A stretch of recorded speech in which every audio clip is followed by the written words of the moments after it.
Hi everybody, I'm Helen McConnell from helenmcconnell.com, and in this video we're going to talk and tap about why it's so hard to change and what you can do about it.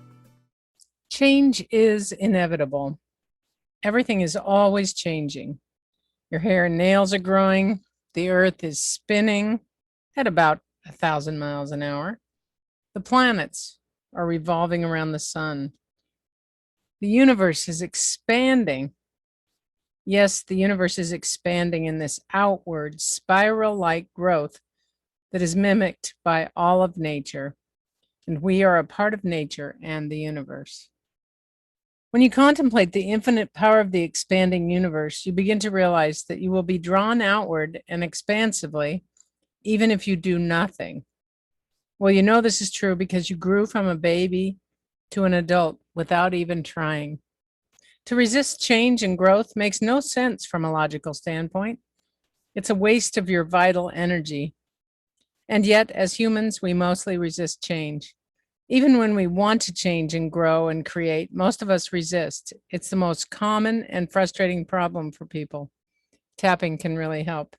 Why do we resist change? Why are we so afraid? Somewhere in our individual or collective memory, the fear of death from standing out, changing, moving forward, being the hero. Many people throughout history have been killed for thinking differently or for taking heroic action. Sometimes our individual resistance to change is a deep, unconscious fear of being rejected. I like to describe this as a fear of tearing apart a structure that I think I'm a part of. And sometimes our resistance to change is really the fear of the unknown. But let's face it, the unknown is always there. So ask yourself, is the thing I want to do as dangerous as I've been acting it is? And if it is, can I come to terms with it? For example, I'm passionate about helping people resolve their trauma and find forgiveness. Can that be dangerous? Maybe a little. I mean, I suppose someone could freak out and literally lash out at me. But I do this work with compassion, with passion, and with a firm, gentle approach. For the most part, it isn't any more dangerous than working at 7-Eleven. In fact, I'd say it's less dangerous than working at 7-Eleven. Will I be martyred for this work? Not likely. Have I come to terms with my own mortality?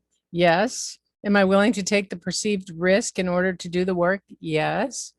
Hell, I take a risk every time I get into my car or ride my bike. This work seems way more important. Would I go to another country where I might stand out as an American and a woman in order to do this work? Absolutely. So ask yourself, what are you willing to risk your life for? If you say nothing, that's okay. Just know that you will be very risk averse. Another reason it's so hard to change is that when we were young, and especially if we didn't have tons of emotional support, our parents or our caregivers or teachers or grandparents, people who were supposed to love us and protect us, told us with their words or actions that it wasn't okay to be who we truly are, that our essential self wasn't good enough. We were too loud or too quiet or too smart or not smart enough or too pretty or not pretty enough or too athletic or not athletic enough, or we were too sensitive or not sensitive enough, or whatever it is that we are that made them uncomfortable. We were judged and criticized for the very thing that made us us. And that really hurt. Plus, it came with shame. And shame is one of the worst feelings in the world. So we put that part of us away where we wouldn't accidentally expose it again. We kept it safely tucked away behind a wall of shame, and we spent our lives trying not to get hurt and not wanting to feel that shame. We did everything in our power to not stand out when we were young. But then we discovered that for most of us, we couldn't stand out even when we wanted to. We choked or gave up before we got there, or simply lost interest, or we got lost in the crowd. And that made us feel worse. It actually magnified the hurt and shame we already felt, rather than reducing it. I believe this is the biggest reason people don't change. But once you become aware of it, you can begin to change. Let's do some tapping now to begin to release that part of us that we've hidden away. Let's start with the shame, since it is the keeper of the gate where we hide our true essence. Notice if you have shame. Notice where in your body you hold that shame. Shame isn't necessary except to keep the essential you hidden away.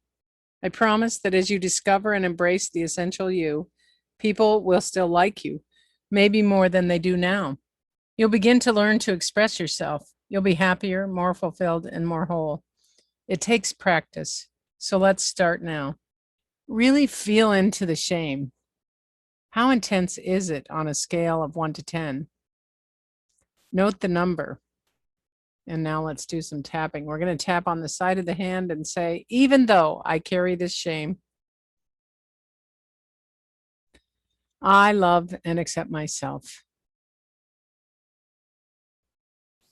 Even though I've been carrying this shame for as long as I can remember, I love and accept myself. Even though the shame was given to me as a way to keep me from standing out and shining my light, I love and accept myself. And I forgive myself and anyone else who participated in the shame. Okay, and we'll tap around this shame on the eyebrow. I feel like I was born with it. Side of the eye for as long as I can remember, and even longer. Under the eye, I have felt shame. Under the nose, this shame. On the chin, I've been holding it in my body. Collarbone, it's kept me from doing lots of things. Under the arm, it's kept me from enjoying even more things. We're going to go back to the top of the head. This shame on the eyebrow, it can be so intense. Side of the eye, my face gets flushed. Under the eye, my solar plexus withdraws and shrinks inward. Under the nose, I want to hide myself. On the chin, I don't want anyone to know. Collarbone, what's hiding behind this shame? Under the arm, so I'm keeping it safe behind a wall of shame. Top of the head, this shame on the eyebrow, I wonder what it's hiding. Side of the eye, it must be awful. Under the eye, it must be unacceptable. Under the nose, I better not go looking behind the shame. On the chin, someone might find out who I really am. Collarbone, and I might be rejected. Under the arm, this shame keeps me safe. Top of the head, but I wonder if it's possible. On the eyebrow, that I hid my true self behind this shame. Side of the eye, way back when I was told not to shine. Under the eye, I wonder if I could find my true self in there. Under the nose, under this shame. On the chin, I thought this shame was keeping me safe. Collarbone, but maybe it's just keeping me small. Under the arm, maybe I don't need to keep this wall up anymore. And now we'll just take a deep breath here just for a minute. And I want you to imagine looking into the darkness of the shame with a loving light. This isn't a scary light. We're not trying to expose anything. Just lovingly look in there and speak softly to whatever's hiding in the midst of all that shame. It's been in hiding for a long time. It's as scared of you as you are of it. So speak softly to whatever's there. It's part of you. We tap and say, I'm ready to shine a loving light into this darkness of shame. On the eyebrow, just peek at what's under that shame. Side of the eye. I'll be sure to look with a loving eye under the eye and speak softly to whatever's under there. Under the nose. The shame isn't real. On the chin, it just feels real. Collarbone. I'm ready to let go of some of this shame. Under the arm, maybe a little bit of it. Top of the head. Oh my. On the eyebrow, I'm seeing my most amazing self in there. Side of the eye, shrinking away in fear. Under the eye. That's the part of me I've been missing. Under the nose. That's the part of me I've been needing. On the chin. I'm grown up now. Collarbone. It doesn't matter what my parents think anymore.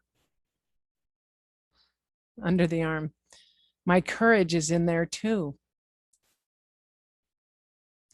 Top of the head. What a treasure I've been hiding away. On the eyebrow.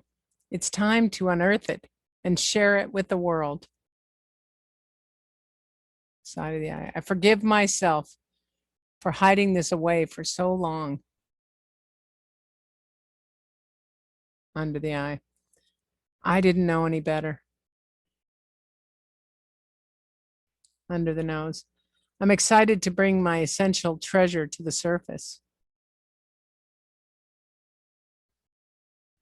On the chin. And see what I can create. Collarbone. I'm feeling more excited about it now. Under the arm. Maybe I really can change. Now just stop for a minute. Take a nice gentle breath in and out. And re-rate your current level of shame. 0 to 10.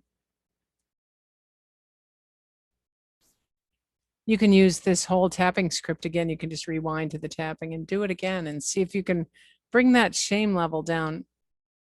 You know, we want it around, well, eventually we'd like it around a 0, but if you did it one more time, hopefully you could get it down to a 3 or a 4 maybe, but anything less than what it was at is better. Okay, we want to continually release and relieve the shame. And I want to make a note here that your parents didn't mean necessarily for you to feel like it was your fault, but they were uncomfortable with your expansion and your creativity and your joy. They were uncomfortable with it because they hadn't been allowed to express their true selves, or in some cases because they were a little jealous of how wonderful you were. We can forgive them for that. They did the best they could. So just notice if any other emotions came to the surface. Make a note, make a list, and tap on those. Keep tapping and subscribe to my YouTube channel. Be sure to watch my video called How Do I Stop Telling Myself the Old Stories to get even greater results. I work with a select few individuals doing private sessions, and I also work with groups by video conference. Go to my website, helenmcconnell.com, for more details and to schedule a consultation.